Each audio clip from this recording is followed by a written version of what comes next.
to call? I knew we challenged, but I didn't realize when we lost the challenge that we didn't have any timeouts left. I know Coach mentioned he took the blame for it. I ain't gonna lie, I thought it was the smartest play in the world. When I got the ball, turned around, saw a trap, realized there was no real outlets. Instead of turning it over, it's kind of the heady play, but it turned out not to be. I looked over at the bench and everybody was shaking their head. So it was an unfortunate situation in that respect, but good learning lesson. Thankfully, we came away with the win, but good learning lesson on how important all those details are. We know it, but knowing timeouts, knowing situation, it was just an unfortunate sequence right there. What did you think about the two, I guess, decisions that involved Draymond today? Him coming off the bench and then in the second half starting him on Fox. I mean, we talk about it a lot around here, around doing whatever it takes to win, and everybody being able to be flexible on what their role is, what they're asked to do, from the top all the way to the bottom. You know, it's well documented. Most of us have been in situations where that's become a decision. Last year in the playoffs with me, Wiggins coming back at the beginning of this year's playoffs, Draymond, from game 2 to game 4. So it's just being ready to play no matter what the situation calls for, the versatility of our team, and the fact that we know each other so well that it doesn't start in the first half, starts the second half, matchup change, and we kind of pick it right where we left off. So just a credit to him, obviously accepting the role. Credit to just our 1 through 15 being able to keep the identity of how we play, no matter who's starting or who's out there. Over here, Steph. The last possession when you guys were on offense is about a 4-second differential. You took the shot, I think, with about 12 left. Can you take us through that possession, please? It's always a balance of playing the clock and trying to find the best shot, because obviously if I make the floater, we're up 3 with 10 seconds left, and you like that kind of position to have one more stop. Obviously I missed. It's a little fight for the rebound. They called timeout with 10 seconds left, so I lived with that decision knowing D Fox kind of went for a phantom steal. I had the whole lane kind of wide open. Made a decision. I lived with it. Wish I would have made it, obviously, but we were able to get one last stop. So that's the nature of the playoffs, where I analyze that possession, figure out what I could do different. Had they made the shot, it'd be a different context, but you play to the buzzer. Steph, can you describe the level of desperation you still need to have in a Game 5, a swing game, knowing that the winner has a chance to win the series on Friday? I think we understand how we, bounce back in these last 2 games, the things that we've done differently, and the physicality we played with. Bottle that up, take it to Sacramento. The biggest thing that we've noticed is just, the possession game is everything in this series because of the pace, because of the way that they play. You give them, turnovers. They had 18 points off turnovers tonight. Last game was a little bit better. Night and day different than game 1 and 2. So we have to maintain our composure on that front. Turnovers and offensive rebounds. Game 5, like you said, it's a great opportunity. We know we have to win one in that building to get out of this series. Might as well be game 5. Steph, can you kind of take us through that?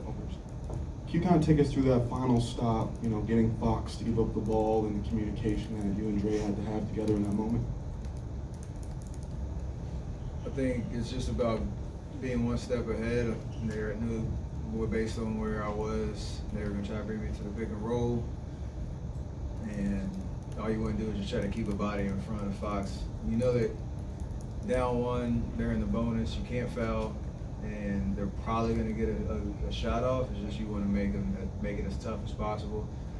So he came off, was able to kind of make him change directions. He bobbed the ball a little bit, and then I felt Draymond, on my right side, and he was right there in the right position. And then right there is just a read of knowing he picked the ball up, Draymond's got him squared up. I'm not doing anything at that point, so go, chase HB off the line. He got a clean look, but it was a late contest that I tried to get up there and bother it as much as possible. Made for mislead.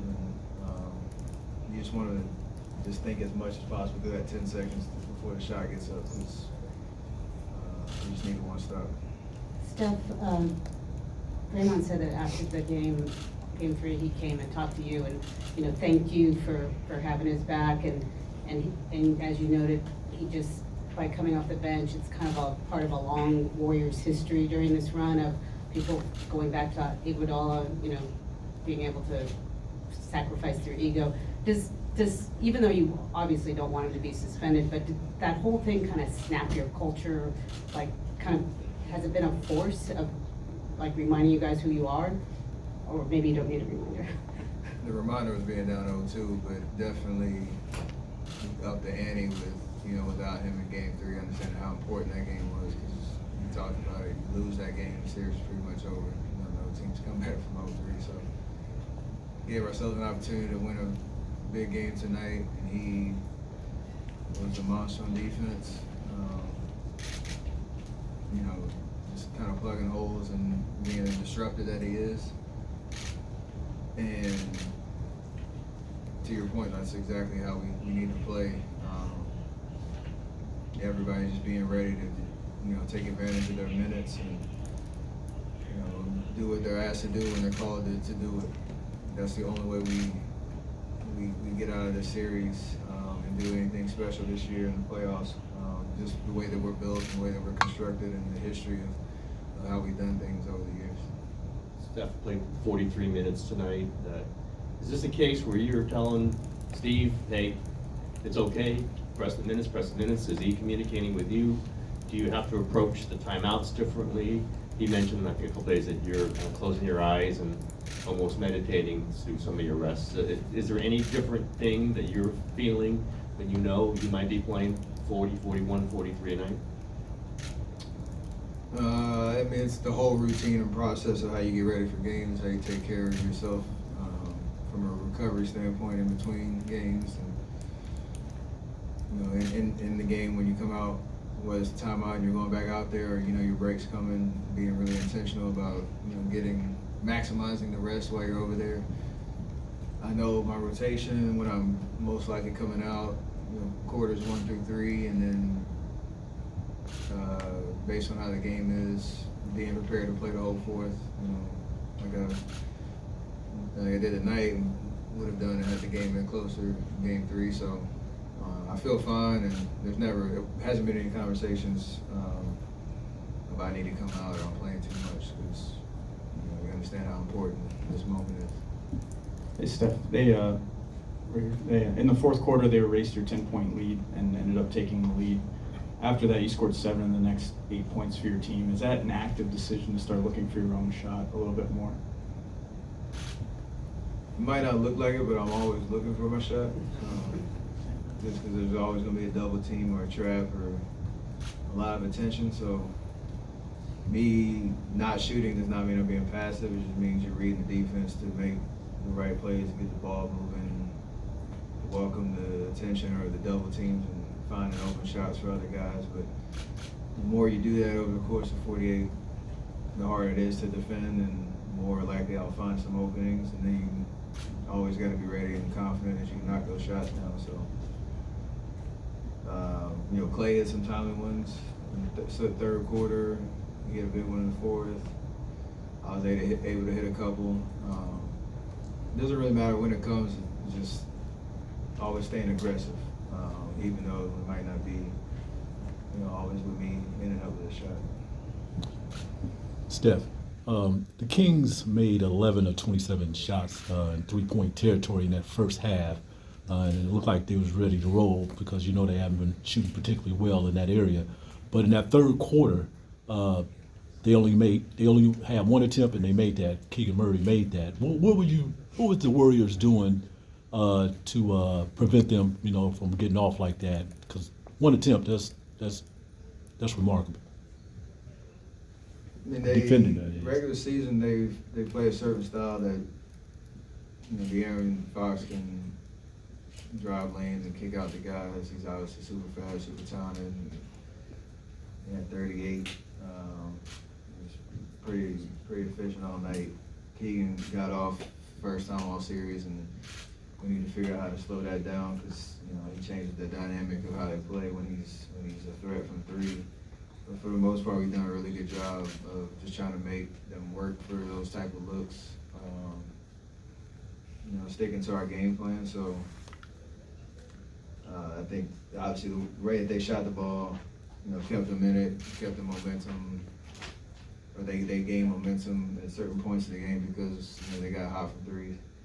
And we know in their building, if that happens, the crowd gets into it. So we have to, try to figure out what that third quarter really looked like and try to do it for all four in game 5. Right, 3 more, starting with Marcus. Do I get all 3 or what? No, you don't. You get a half of one. Steph, for so much of this championship era, you're the team that's making the plays on the stretch and closing. What does it feel like when things feel like they're not going your way, which has happened a lot this year, but what's it like? Is it just about surviving it and that's what makes you champions, or is it just weird to be in a position where you're up and the game is pretty much over and then things go wrong? Every game is just a different challenge. Regular season playoffs, teams are coming at you. Especially like this year, this whole year, as a defending champs, we're getting everybody's best shot, and whether it was self-inflicted wounds or whether it's teams just getting hot or whatever it was, there were games that we let go for a lot of different reasons. We've learned from that in the sense of being able to stay, maintain our composure and not get too rattled by those runs that happen because they're,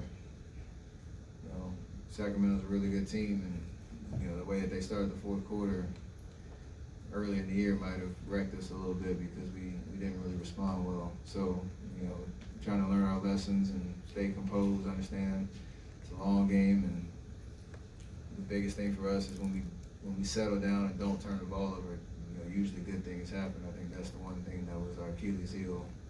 Not just the turnovers that we always have, but the untimely ones that allowed the game to kind of get out of hand. So we've done a better job of that these last 2 games, and that's a big difference. Right, Lonnie?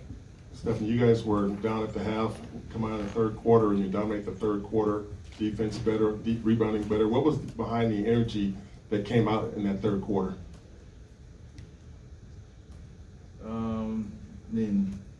Just a focus of executing on both ends. And understand, like, the pace of this series is crazy. But when you get stops, you can run, and when you keep them off the free throw line, they can't hit the defense, and we can kind of play to our strengths a little bit better.